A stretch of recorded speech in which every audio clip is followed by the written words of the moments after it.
On utilise nos papiers. Autre petit embellissement que l'on peut faire, même avec la mini, c'est des petits nœuds. Donc ça va aller vite, hein. Vous prenez toujours la première bande, la grande,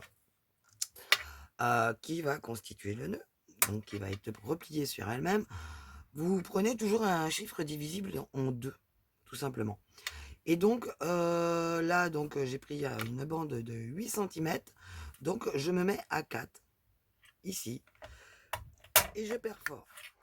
Je retourne, je me remets à 4, et je perfore. On a déjà nos 2 trous. Ici, je viens me mettre, bon, on peut même se mettre comme ça.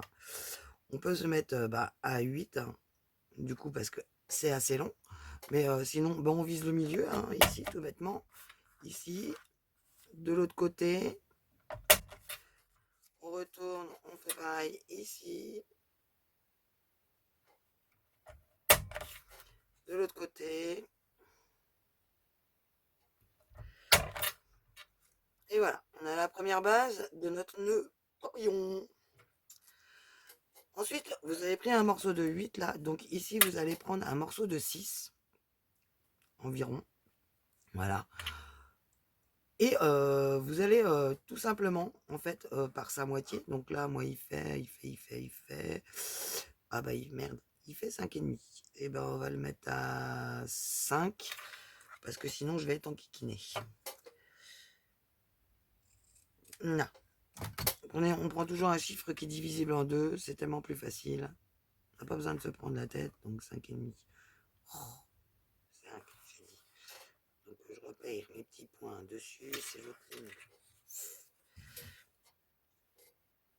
Voilà. Sinon après c'est pas très centré et ça fait pas très très joli.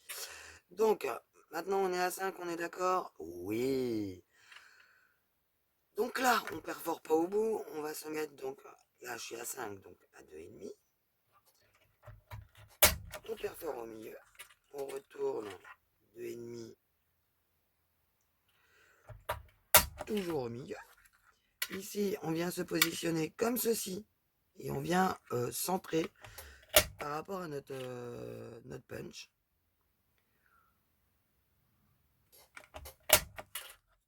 Et on a la forme de derrière. Il vous faudra également une petite bande toute fine. Voilà. Celle-là, on la recoupera après à notre dimension voulue. On ne se prend pas la tête. On va venir ancrer nos bords. Alors, je vais prendre de la verte. Excusez-moi, je vous ai fait bouger. Voilà. J'essaye de tout garder à portée de main, mais c'est pas facile. Oula. Pour éviter d'avoir nos bords. Et puis, vu que le papier il est recto verso, en plus ça va pas faire trop moche par rapport au premier que j'ai utilisé qui était blanc. Donc ça va très vite hein, pour faire ces petits machins là. Une fois que vous avez coupé tous vos papiers, c'est en avant Guingamp. Hein. Bon coup la caravane comme dirait Lutti.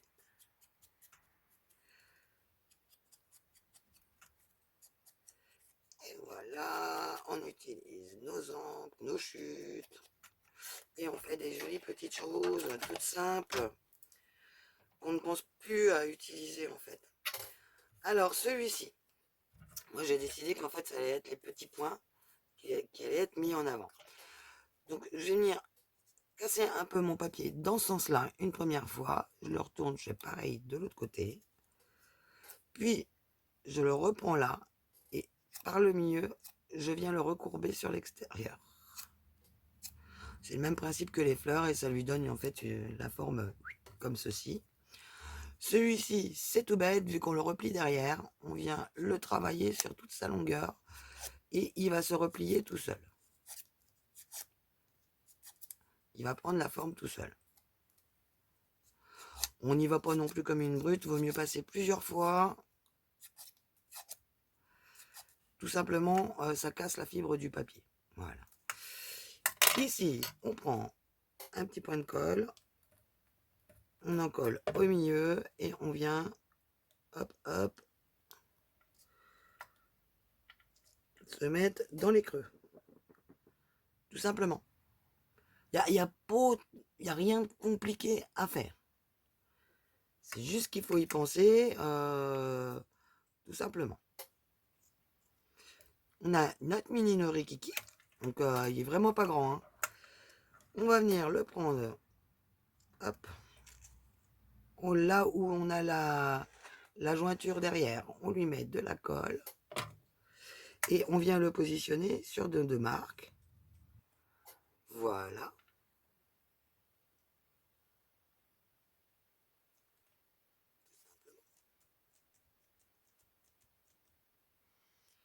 Ici, on vient mettre notre petite bande de papier.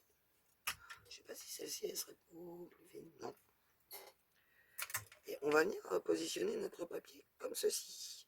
Alors vous pouvez aussi venir coller du ruban pour trancher en fait. Mais quand même un nœud normalement c'est fait voilà. Hein, c'est fait dans un seul bloc. À moins qu'on ait utilisé plusieurs comment papiers. Donc là moi je mets de la colle sur à peu près la moitié. Et je viens par devant ici pour basculer derrière ici. Je viens bien tirer mon papier, je pince, surtout je pince.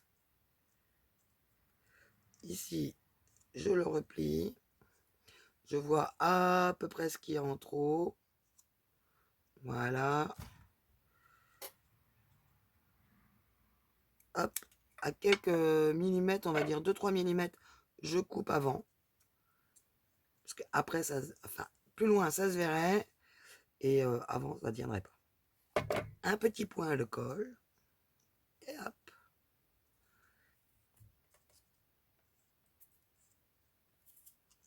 Bête comme chou. Et voilà. Et rien ne vous n'empêche de mettre un petit coup de bling bling au milieu. Voilà. Celui-là, je l'avais fait une bande de 10.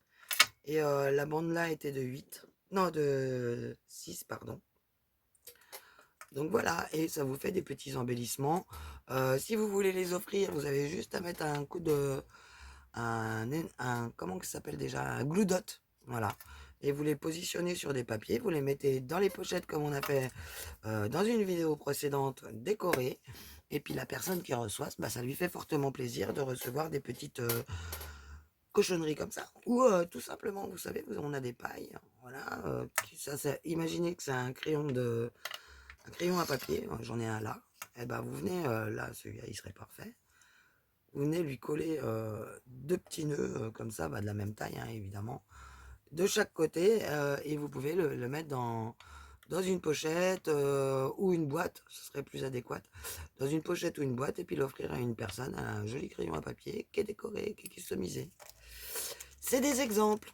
Voilà. Et bien, ça sera tout pour cette vidéo. Vous voyez, maintenant les vidéos sont super rapides. C'est plein de petites choses. Il y en a d'autres qui vont venir derrière. Donc, je vous fais des bisous et je vous dis à très bientôt. Bisous, bisous.